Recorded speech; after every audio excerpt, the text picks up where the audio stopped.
हम सबका मकसद एक ही है। বাবলুদের বাসায় অনেকদিন পরে আসলাম। আসলে মাঝখান দিয়ে বাবলুর বাসায় চুরি করার অপরাধে ওর বাবার হাতে বেশ ভালোই মার খেয়েছিলাম। না মানে মারি না, মানে এই মাঝখান দিয়ে আমি একটু রেস্টে ছিলাম। আর কিভাবে কথা ঘুরিয়ে ফেললাম, অভিনয়ের জন্য আমি সেরা রে। হঠাৎ করে বাইরে বৃষ্টি হচ্ছে, ভাবলু মনে হয় ভয় পেয়েছে, তাড়াতাড়ি বাবলু রুমে যাই। তা চলে আসলাম। বাবলু কোথায়? লে বাবলু কাঁদে না কাঁদে না, ইয়ে তো কিনা ভালো বাচ্চা। হ্যাঁ, এবার তুমি ঘুমিয়ে পড়ো। হ্যাঁ, আর কেঁদো না। হ্যাঁ, তুমিও ঘুমাও, আঙ্কেলকেও ঘুমাতে দাও। যাই, আস্তে করে কেটে পড়ি, আবার কান্না শুরু করে দিতে পারে। দরজার বাইরে একটু দাঁড়াই, আবার যদি কান্না শুরু করে তাহলে আবার নিচ থেকে কষ্ট করে আসতে হবে না। এবার আর কান্না করতেছে না, এবার আমি আবার কাজ সেরে ফেলি। কোথায় কোথায় টাকা পয়সা, কোথায় ইয়ে না মানে কাপড় চোপড় কোথায় একটু ধুয়ে দেই, দেখি ওয়াশিং মেশিনের ভেতরে কিনা। না, নাই তো। কেউ বুঝতে পারিনি। ব্যাপার কি, এতক্ষণ খোঁজার পরও একটা টাকাও পেলাম না। এই বইয়ের ভেতরে কি দেখি তো, বইটা খুলে। বইটাও তো খুলতেছে না, উপরে নিচে কিছুই দেখতেছে। আরে একটা তালা, এত বড় তালা, তাও আবার উপরে। নিশ্চয়ই কোনো ঝামেলা আছে। এই তো এইটার চাবি, এটা। আরে ইয়েস, খুলে ফেলছি গাইস। এবার আর কোনো টেনশন নেই, উপরে নিশ্চয়ই অনেক সোনাদানা আছে। এবার মনে হয় মালামাল হয়ে যাব। মাম্মি, উপরে এত অন্ধকার কেন? লাইটের সুস কোথায়? আরে এটা গিয়া, এটা ওটা পেন্টিং, আমি তো ভয় পেয়ে গেছিলাম। আরে এই ছবিগুলো মনে হয় বাবলুর দাদা এঁকেছে। কি ছবি এঁকেছে কিছুই বুঝতেছি না। এর থেকে ভালো ছবি তো আমি আঁকতে পারি। তোমাদেরকে বললে বিশ্বাস করবে না, আমি একবার আমার স্কুলে কম্পিটিশনে ছবি আঁকার প্রতিযোগিতায় 10 নম্বর হয়েছি।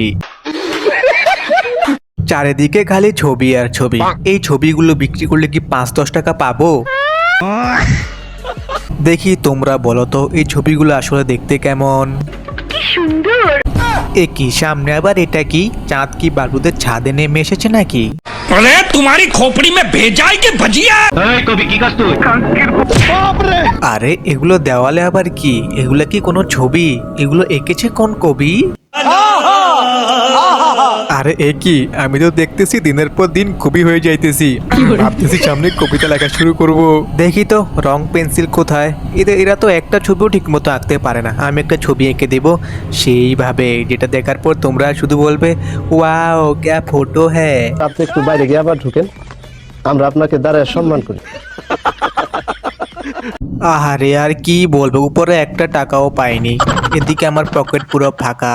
এখন আমি কি করব কাকা?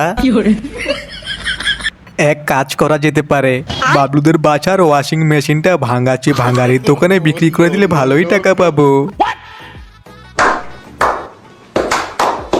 এই রুমে তো কিছুই পেলাম না। বাবলুদের বাসা তো আর অনেক রুম রয়েছে, তাদের বেডরুম কোথায়? বেডরুমে টাকা থাকতে পারে। হ্যাঁ, দেখি তো এটা কি রুম। আরে হ্যাঁ, এটাই তো বেডরুম। এ তো জল না চাইতেই বৃষ্টি। এটা কি? আরে কি বুঝতেছি না, মানে এদের বাসায় সবাই কি আর্টিস্ট? কি এঁকেছে এগুলো? এটা কি ভূতের মতো লাগতেছে? আরে আমি কিন্তু ভূতকে ভয় না ভয় পাই না। এগুলো কি ভাই? আরে এই দরজাটা এভাবে লাগানো, এ ঘর ফাটা কেন ভাই? এই কি দেওয়ালে তো ভাঙা? আরে গাছের, এর কি গাছ? এটা তো গাছের শিকড় মনে হইতেছে কি? আরে ভাই, এটা কি বাসা না জঙ্গল? বন্ধুরা, এই বাসায় আবার কোনো ভূত টুত নেই তো? আর থাকলেও সমস্যা নেই গাইজ, আমি একটা মন্ত্র জানি। মন্ত্র তোমরা শুনবে? তাহলে শুনো। এই মন্ত্রটা শোনার পর ভূত কি বলবে তোমরা জানো? আমার মাফ করে দেন হুজুর, আমার ভুল হয়ে গেছে। এই তো পেয়ে গেছি বাবলুর মায়ের টাকার ব্যাগ, কিন্তু এটাতেই টাকা আছে। আর এটা খুলতেছে না কেন? আরে ধুর, ও যেখানেই দেখি টাকা সেখানে আর নিতে পারি না, হয়ে যায় আমার পকেট বারবার ফাঁকা। কবে জানি ঘুরবে আমার মানি ব্যাগের চাকা। আর এদিকে টাকা খুঁজতে খুঁজতে আমার পেট হয়ে গেছে ফাঁকা। যাক, বাবলুদের ফ্রিজে বেশ ভালোই খাবার রাখা আছে, টাকা পাই বা না পাই পেট ভরে খেতে পারবো। ওয়া ক্যা চিজ হে। আরে এ কি, এটাতে পড়ে গেল কেন ভাই? কিরে, তুই আমার পেটে যাবি না? তোকে আমি আমার পেটে পাঠাবো, বুঝলি? আমার পেটে যাবি তুই। এখন স্যান্ডউইচ বানাবো গাইজ আমরা, তাওয়ার স্পেশাল বাবলু স্যান্ডউইচ। আচ্ছা, তোমরা কি বলতে পারবে এই চিজটার মধ্যে জায়গায় জায়গায় এত ছিদ্র কেন? দেখি তো তোমরা কে কে বলতে পারো যে এই চিজের মধ্যে এই 2-3 জায়গায় এত ফুটা কেন? দেখি তোমরা বলতে পারো কিনা। जा पूछ क्या